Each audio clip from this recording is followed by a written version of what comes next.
Okay, so today we're talking about inverses, and a couple things we know about inverses. Inverses are a reflection over the line y equals x. And inverses, in an inverse, you also switch the x and the y values. Okay, so throughout this lesson, I'm going to graph the original function in black, and I'm going to graph the inverse function in green, so that you can kind of pay attention to what we're doing, okay? Which is why if you've got another color, it will probably be helpful. So let's start with y equals x squared. That's just the quadratic parent function. So I know that if I plug in -2, I get 4. -1, I get 1. 0, I get 0. 1, 1, 2, 4. And go ahead and plot your quadratic parent function.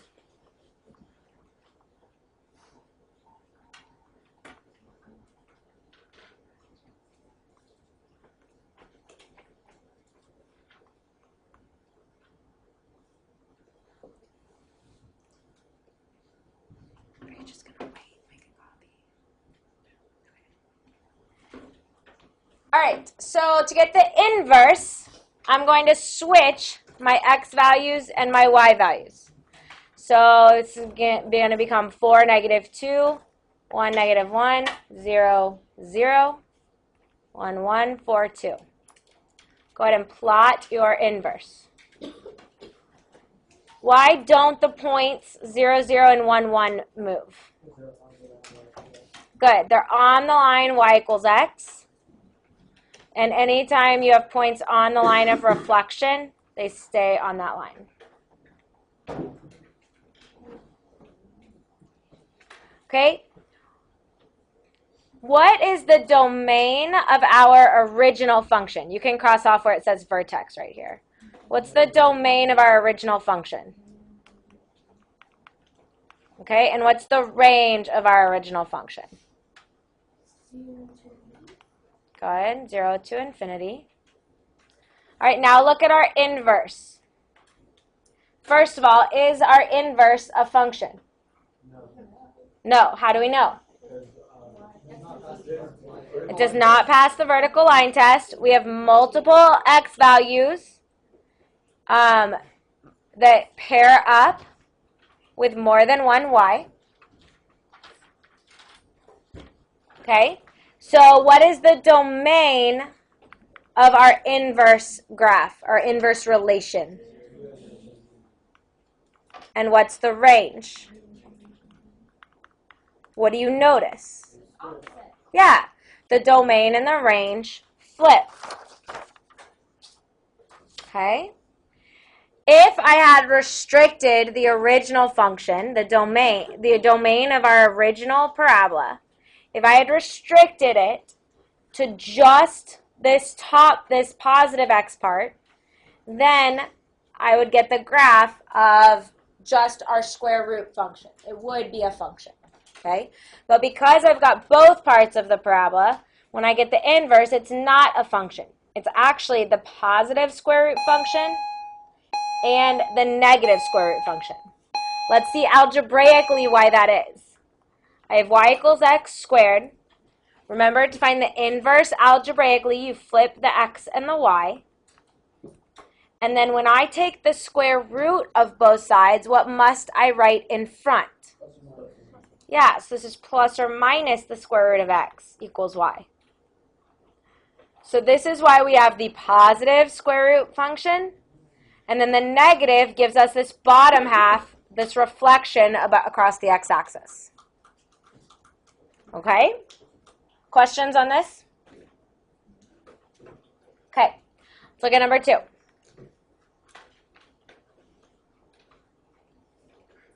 Y equals x squared plus 3 is our original function. So I'm going to go ahead and decide how to approach this. Now, we're going to keep talking about these 3 different ways, these tables, graphs, and algebraically, okay? It might seem redundant to do it all 3 different ways, each time, but the idea is that the questions could come up using any of these forms: tables, graphs, or algebra. So you've got to be prepared to approach it in any way it's given to you. Okay? Personally, in a case like this, I want to graph this first before filling out a table. I don't really like to plug in numbers and see what they get, but that's just my personal preference. If you would rather plug in values and go from there, that's totally fine. Okay? So I know what has been, how has this been transformed from the parent function? Up 3. So it's a parabola, shifted up 3. My vertex is at 0, 3. 4, 1, or sorry, 1, 4.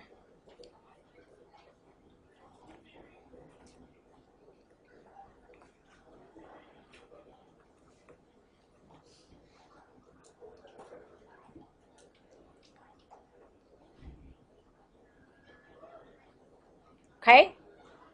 Now fill in your chart. So I've got -2, 7, -1, 4, 0, 3, 1, 4, 2, 7.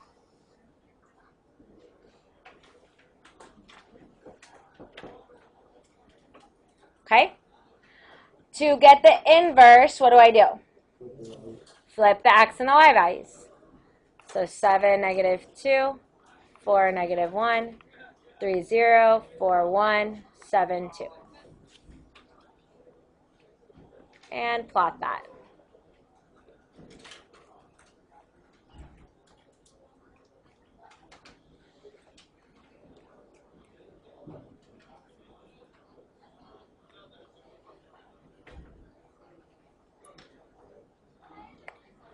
Okay?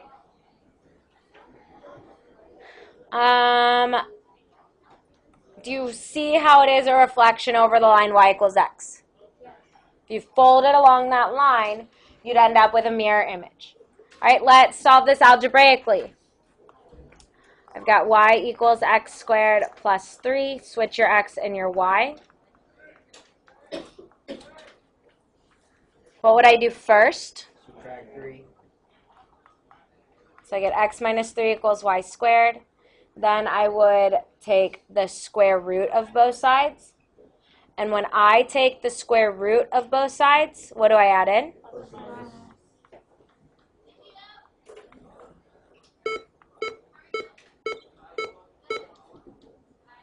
All right. What transformations have happened to our square root parent function, just if we think about the positive version of this? Right, 3. So the original went up 3. This new one went right 3. Okay, those will always go together. Up and right, and then left and down. Okay, between your inverse and your original. Okay, so think about the domain and range. Did those flip? Yeah. The domain of the original was all real numbers. The range of our inverse is all real numbers. The range of the original was 3 to infinity. The domain of our inverse is 3 to infinity. Yes, ma'am.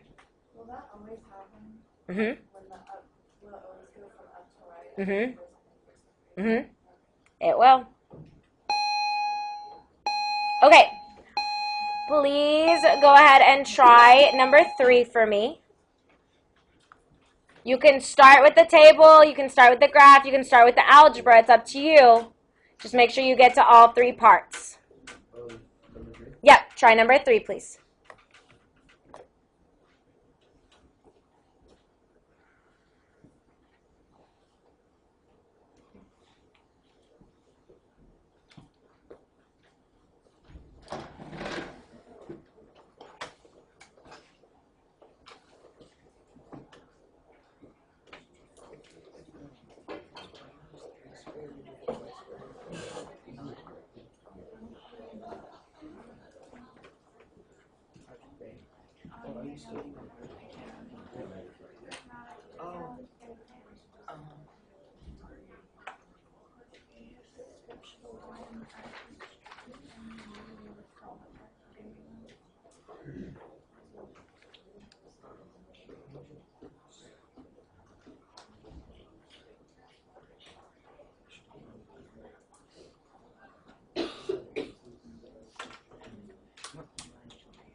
Alright. -3 is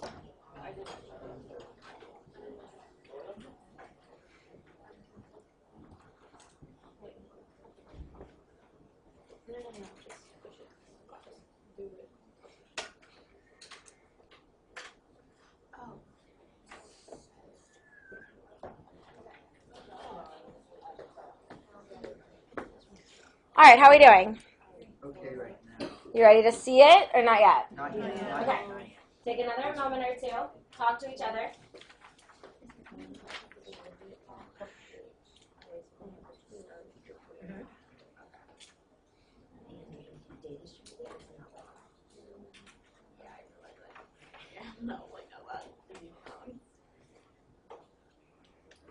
Mm-hmm.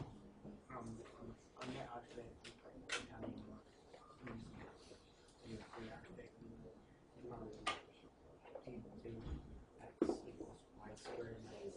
No, that's not how you square that. You would have to multiply it by binomials, but that's not your best bet here. Your square is already isolated, so you square root both sides.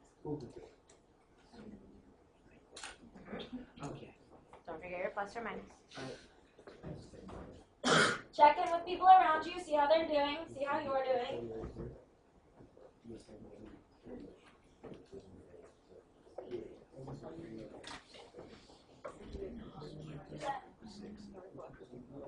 There.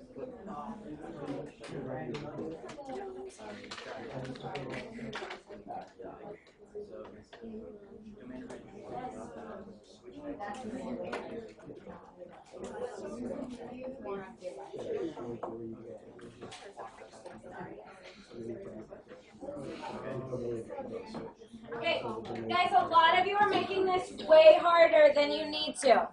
Okay? Making it way harder than you need to. So let's look up here. So you should have graphed your parent function or your original function with a shift horizontally to the right 3.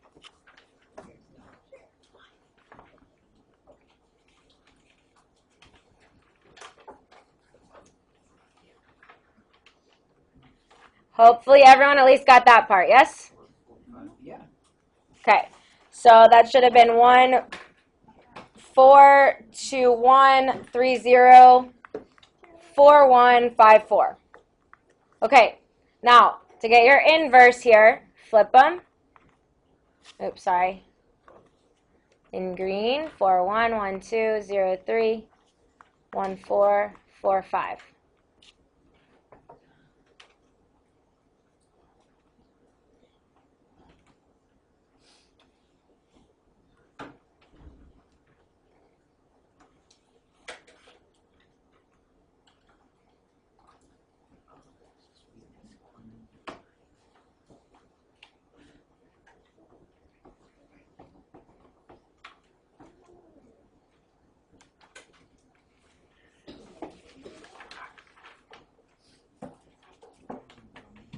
I messed up somewhere. Where'd you mess up? No, you haven't actually. You haven't. You just 4, 5 is the next one.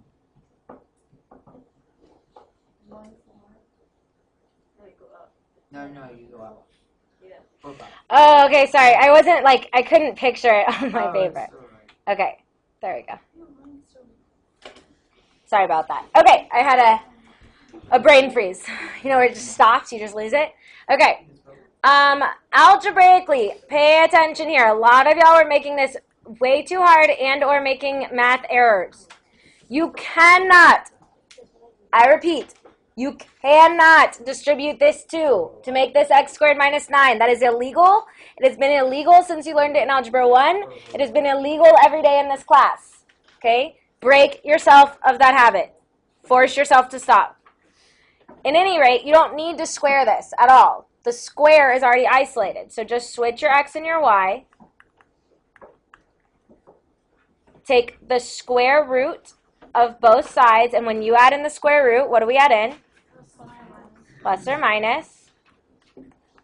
And then what do? Add 3. So this is plus or minus the square root of 3 plus 3, or sorry, the square root of x plus 3 equals y. What transformation has been applied here? Up 3. Up 3. So we went from right 3 to up 3. Okay? All right, let's keep going.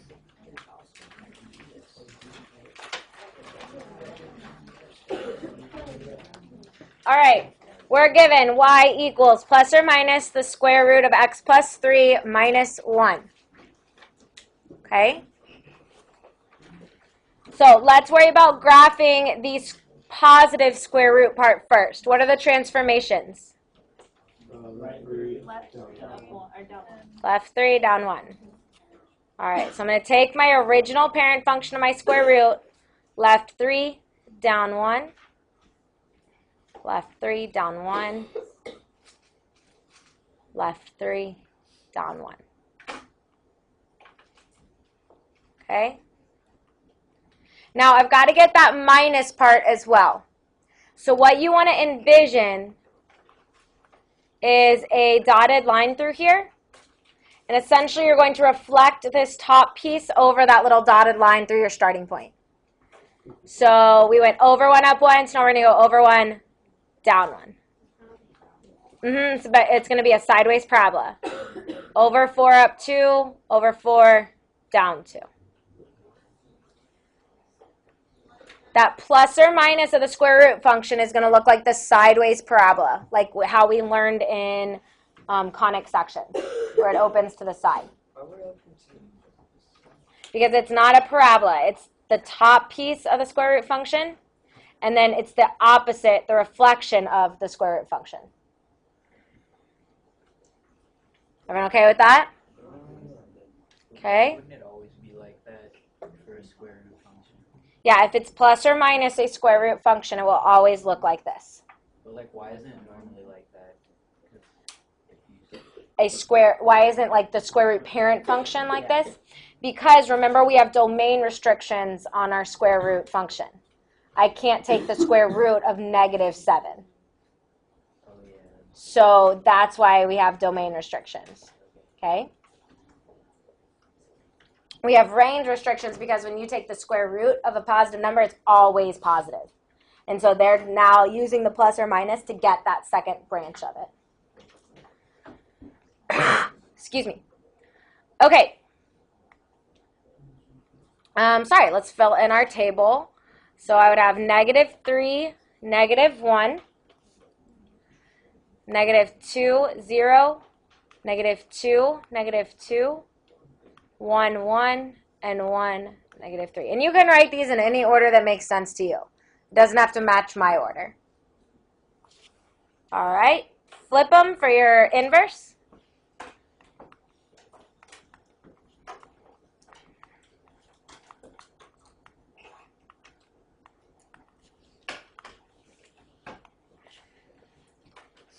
And go ahead and plot your graph.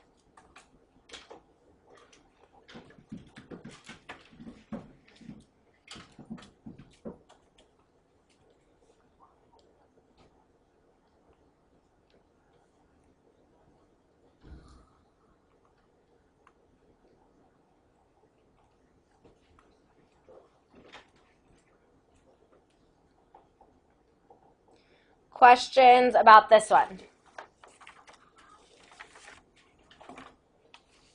Did our domains and ranges flip? Yes. Yep. They will always. Let's solve this algebraically. We get y equals plus or minus the square root of x plus 3 minus 1. So my first step is to switch my x and my y.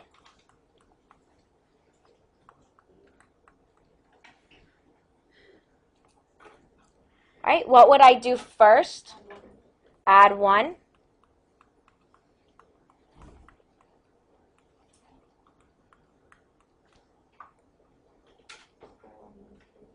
Yeah, so we're going to square both sides. Okay, now I want you to kind of pay attention to what happens when we square this.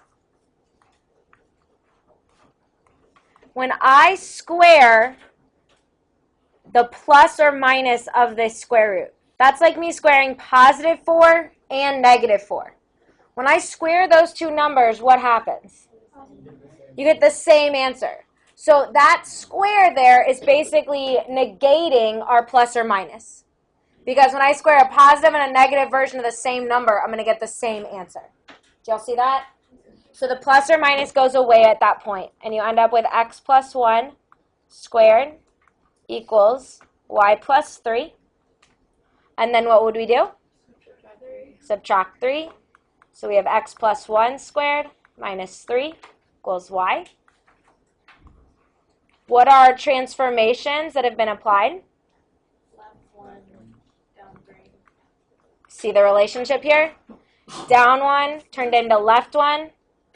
Left 3 turned into down 3. So if the first graph was facing left, it would end up going down after the next one.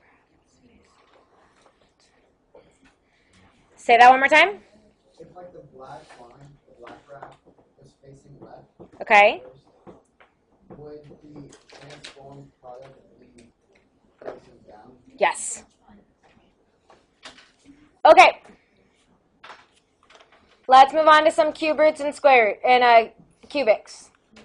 So again, we're going to start with the parent function. We're given y equals x cubed. So I know I can fill out the critical values of my parent function. And go ahead and graph your cubic parent function.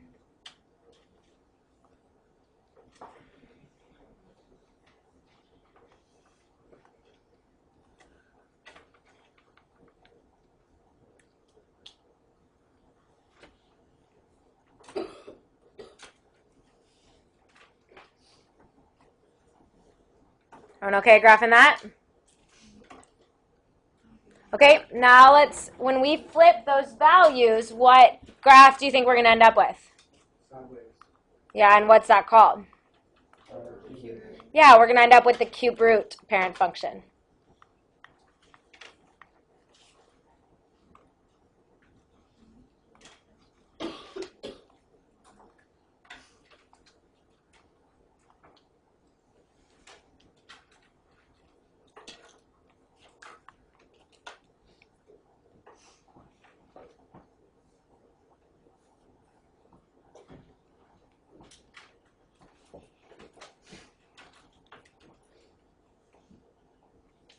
Everyone okay getting this graph?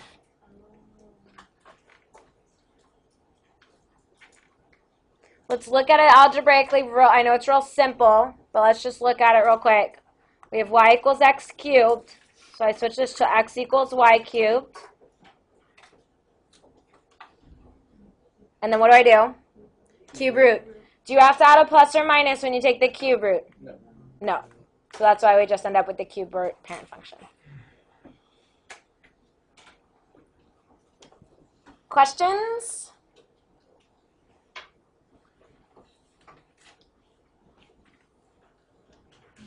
All right, let's look at number 6.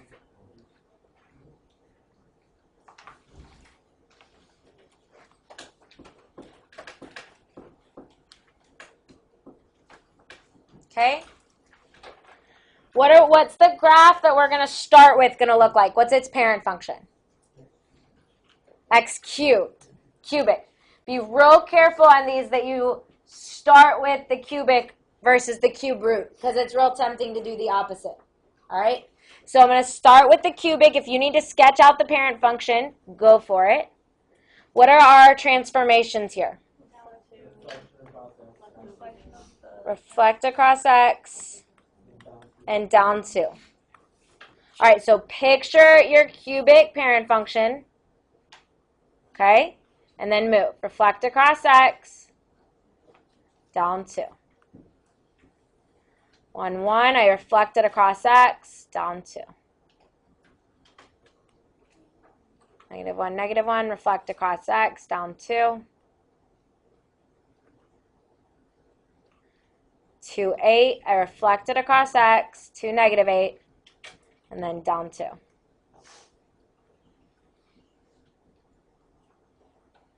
negative 2, negative 8 becomes negative 2, positive 8, down to negative 2, 6.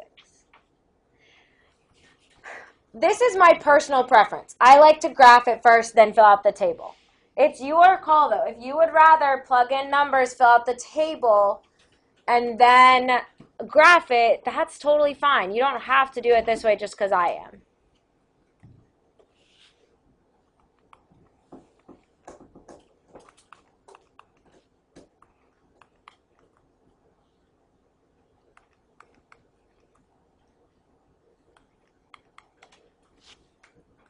All right, let's flip it and plot our inverse.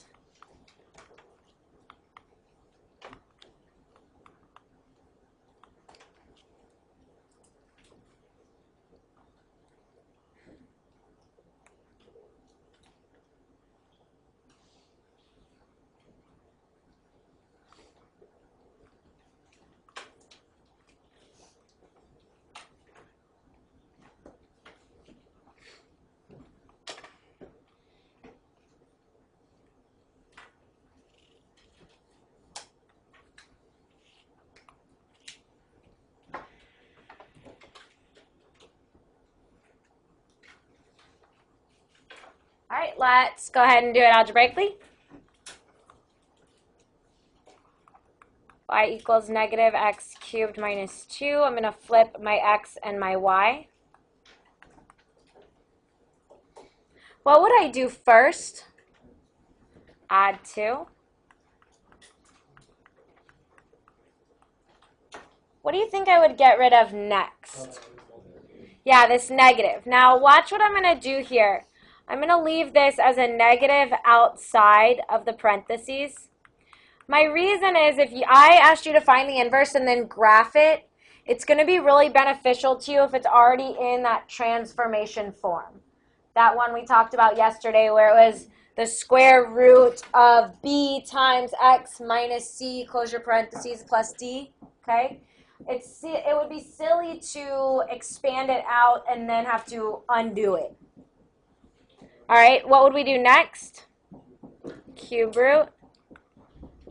So I get the cube root of the opposite of x plus 2 equals y. What are the transformations here? Now it's reflect over y and left 2. Is that what we would expect based on our original ones? Yeah. Yeah. How come the first one says reflect over x and this one says reflect over y? Because it's the inverse, so it's a different transformation. This reflect over x is because it's outside. This reflect over y is because it's inside. How would you make the first one inside? To be inside, it would look like this. All right. With your partner, I want you to look at 7 and 8. I'm going to give you about 5 minutes. So you're going to need to work really diligently to get through these. But I want you to work on 7 and 8. You're gonna go down the next part.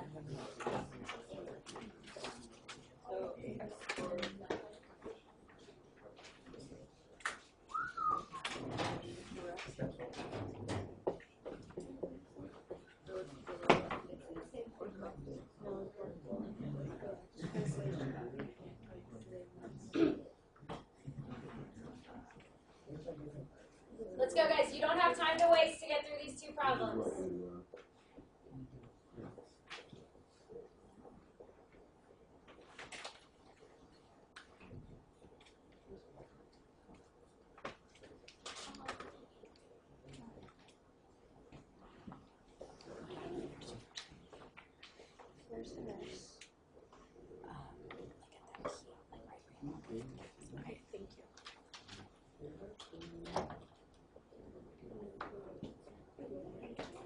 Yes, make sure you graph the correct parent function of the original. That number 7 starts as a cubic. Number 8 starts as a cube root. No problem, I tried.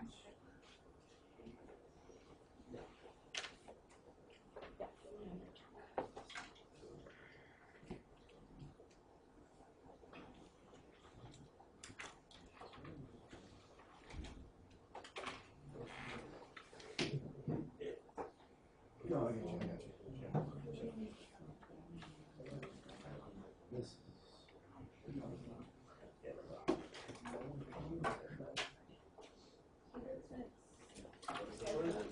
Like the parent function.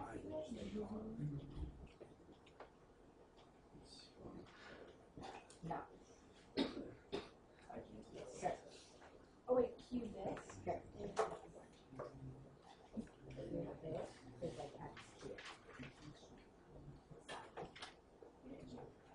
And then what we would do yesterday.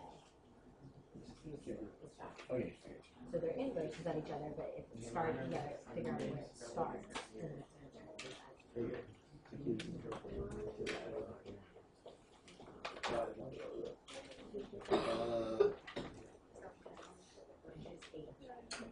Okay, so you're doing 7 and 8, please. You got about 2 more minutes.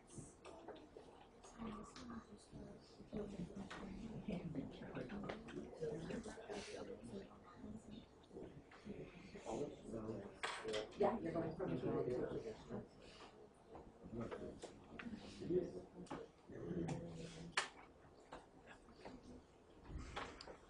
starting with a Q.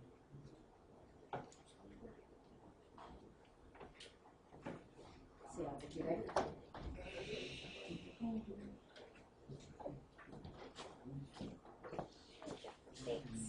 Oh, I just set her down.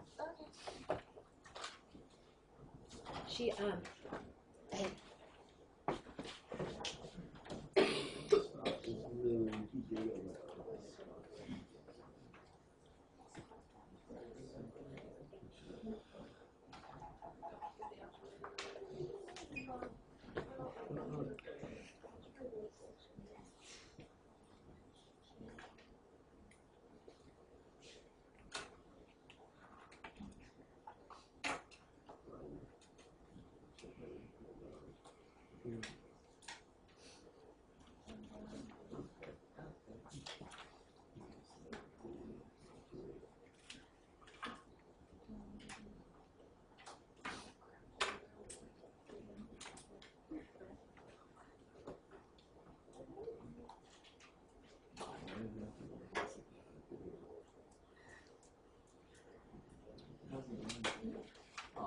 how you doing? You keeping up at all? I'm trying to. Will you be able to watch the video?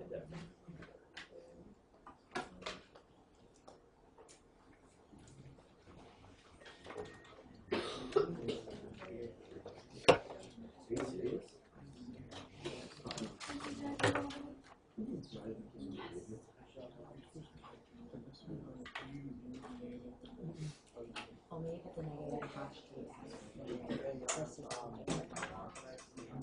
because that would be negative x. See the difference?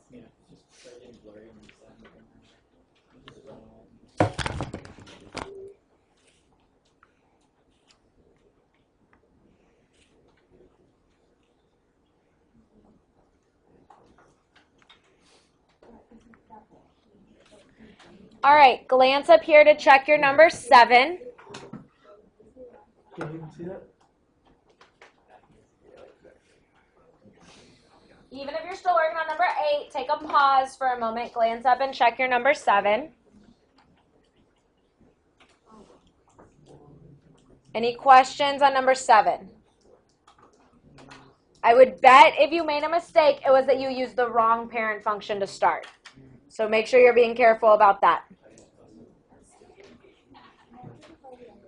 All right, you ready for number 8? Okay, take 1 more minute. I am going to have to cut some of y'all off, though, because I want to make sure we get to number 9.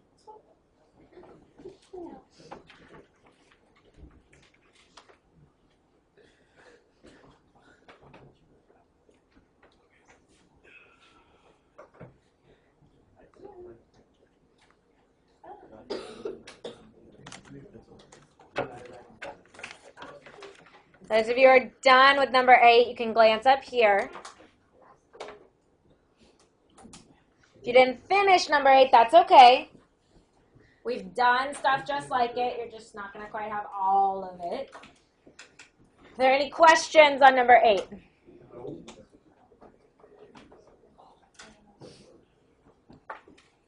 If you made a mistake, do you understand what you did incorrectly?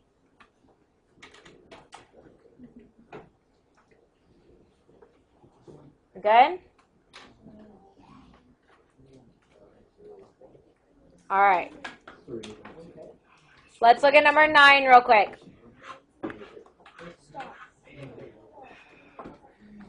Okay. Number 9 says, find the inverse of f of x equals the square root of 4x minus 1. Oh, sorry, the square root of 4 minus x minus 1. Okay.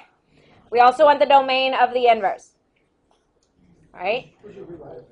Yeah, I would, well, you don't technically have to, but I think it's going to be easier to tell what it looks like. So yeah, I would rewrite f of x as the square root of negative x minus 4. So think about what I did there. I switched the order and wrote this as negative x plus 4. And then I pulled out the negative. So just real simply, what are the transformations that have happened to this square root? Flipped across y, right 4, down 1. So just real simply, that's what it looks like, right? Yeah. Since you already know the inverse is going to be x squared, then you already did the main. No. And the reason is that this original function is only defined for these x values. So that's going to, like, our inverse is not going to be a full parabola, right? It's only going to be the right or left branch of a parabola. Yeah, because it doesn't say plus or minus. So let's go ahead and find the inverse. So you can use either one of these. I'm going to go ahead and write x equals the square root of negative y minus 4 minus 1. I'm going to add 1. Sorry, I know I'm going a little fast, but I want to get through before the bell. Square both sides.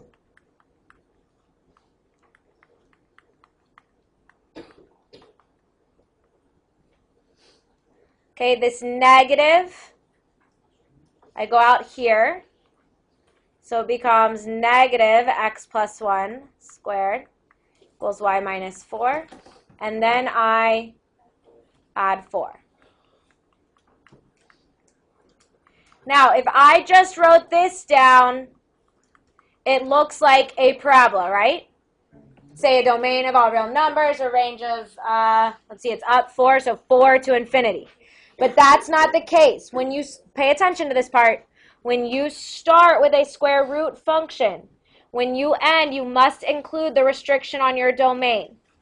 This is only, sorry, real quick, this is only possible for that branch. So for x values greater than or equal to negative 1.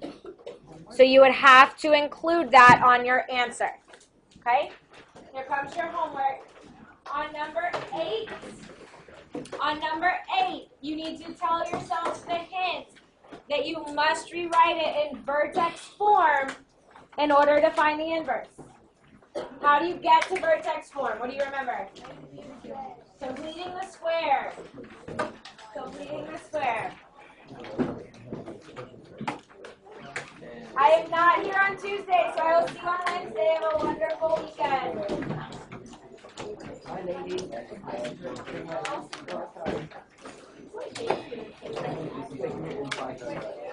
What are your thoughts? What are your numbers?